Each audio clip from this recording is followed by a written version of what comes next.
What's up you guys, it's Ben and welcome back to my channel where we talk about everything there is relating to selling on Amazon. So a few days ago I made a video about my sales in the month of July on Amazon FBA UK. However guys, as most of you probably already know, it's not what sells that matters, it's the profit. It's how much money we can take out of the business at the end of each and every single month that we can use to potentially expand the business or move into different ventures. That is what's important guys. Don't focus on the top figure, the sales figure, because that can easily be manipulated via lower product price or potentially increasing your advertising spend. What's important is how much money you get at the end of each and every single month to grow your business in the long term. Now, before we get into those figures, I wanted to give back. I wanted to give back to some of you guys that have been watching my videos for quite some time, have been subscribing, commenting, and so on. And that is a free giveaway, a free product research cheat sheet. Now, this is something that I personally have been using for over the last 2 years. Now, I don't know about you guys, but when it comes to product research, there is so much information to take in. It can get quite overwhelming. You need to remember so many things and tick so many boxes that sometimes you may forget and may end up making the wrong product research decision. Well, with this cheat sheet, you have all of those criteria that I personally myself use all in one file, all in one place. So when you're looking for a product, you can easily check off which criteria does it meet and which one it doesn't. Now, you don't have to basically follow this criteria by the book. However, it's just a good reminder of what you should keep in mind when it comes to product research. In order to get this product research cheat sheet, all you have to do is go onto my own website, which I'll leave a link down below, but it's www.fbamentor.co.uk. Go all the way down to the very end where it says let's engage, put in your name and email, and I will then send you the product research. Just send me a simple message, please send me the product research cheat sheet, and you will get that within a couple of hours. With that being said guys, let's get straight to the video. Right guys, so as most of you already know, for the month of July, I was able to sell £71,085 worth of product. And I'm so happy with this figure because this is the second highest month for me in 2021. Now, weirdly, the very first month was my highest in January, I actually reached around £82,000 in sales. And the reason why I say weird, because usually January is a relatively quiet month, given that a lot of customers usually buy a lot of stuff in Q4 around Christmas, New Year's, and then they really start to start saving again. Now, what I also find interesting about the month of July is two things. Number one, I was able to reach this high sales figure because I was doing something that majority of FBA gurus will literally tell you to stay away from, and that is selling trendy products. The reason why they say that you should stay away from trendy products is because they only sell well throughout some parts of the year. So for example, Halloween costumes would only sell well during Halloween, but then you don't sell anything at all for the rest of the year. Now, what I find interesting is that if you actually can foresee a trend coming by using various things such as Google Trends, why not ride that wave? And this is exactly what I've been doing this year and last year that has really been paying off for me. What I find interesting is that if you go for trendy products, a lot of other sellers that are using the same Helium 10 tools to try and work out what to sell, what not to sell, based on the last 30 days worth of data, they will usually miss these products because they will see not enough demand in it.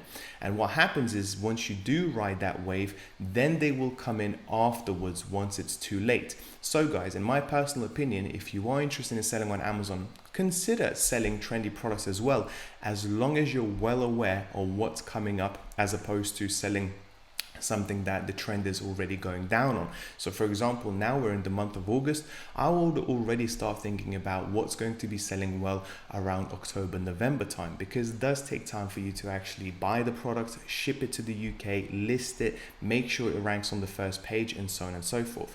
Now, in my personal case, this month was actually very interesting because I was able to sell a trendy product and majority of my competition actually sold out. So I didn't have much competition, and as a result of that, I was able to push the price up a little bit higher. So therefore my sales went up and my product costs stayed the same, which is why the sales figure went up that much more in comparison to the previous month where I sold around £58,000. Now, the cost of sales were £23,323. And this is usually around a 1/3 of my sales. And this is going to be the case for majority of you out there that are trying to sell on Amazon FBA.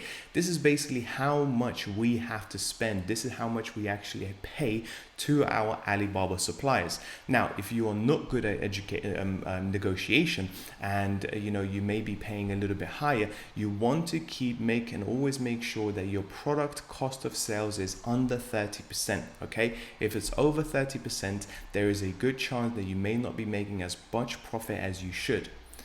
Next up, Amazon fees. Now, these include Amazon fulfillment fees and Amazon referral fees. Okay, the fulfillment fees are basically using their Amazon FBA warehouses and their staff to pick and pack the products and actually send them to the customer. And then the referral fees is basically for the permission, the Amazon permission that we use to sell on their website. Now, £22,000 is a lot of money, and it's one of the main reasons why they are one of the most valuable companies on earth.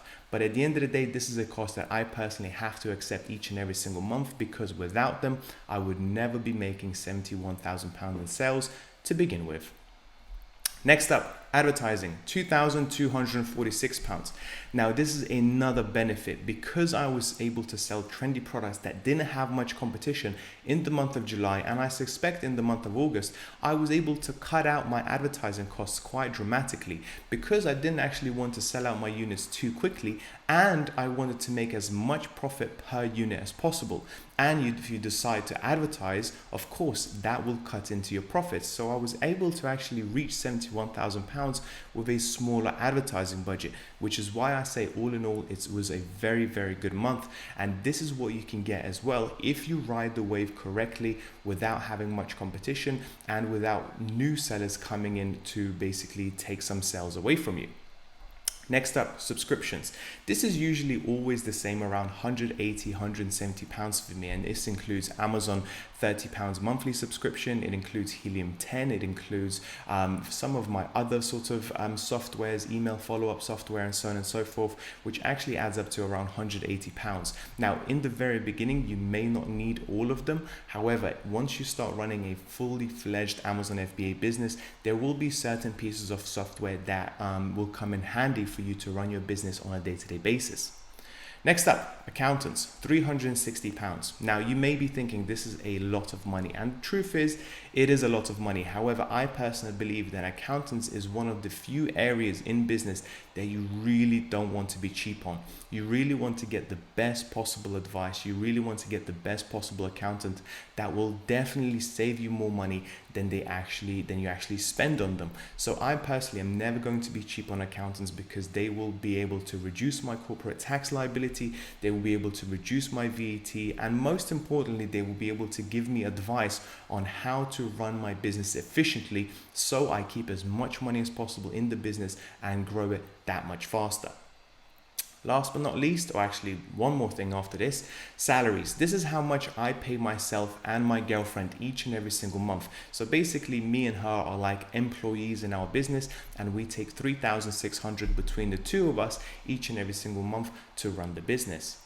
And storage, £2,950. Now, this sounds like a lot. However, guys, the reason why this is to almost £3,000 is because I decided to add another 100 square foot unit to my storage capabilities so I can get more products in from China. And what I decided to do is to actually spend for the whole 12 months in advance. So £3,000 is a lot of money, but this covers me throughout 2022, I believe July, for that 100 square foot unit. And the reason why I spent $3,000 straight away is because then with this particular storage facility, I get 10% off and they give me 4 weeks completely free. So I do end up saving around £400-500 by paying upfront for the whole year. So therefore, as a result of that, I've made £15,703 worth of profit for the month of July. And this is actually more than £5,000 higher than the month of June. And it's purely because I was able to sell trendy products with a relatively low amount of competition. And this, in my personal opinion, is something that you should be looking into as well. coupled with the product research cheat sheet that I'm now giving away for free, you should really have a good idea of what products to look for in the upcoming months, so you start selling on Amazon as quickly as possible in 2021. That's pretty much it for today's video. Guys, I really hope you found it useful. If you did, please don't forget to like and subscribe. Check the links down below for the mentorship and my brand new FBA Mentor Academy course. I'll speak to you soon. Bye bye.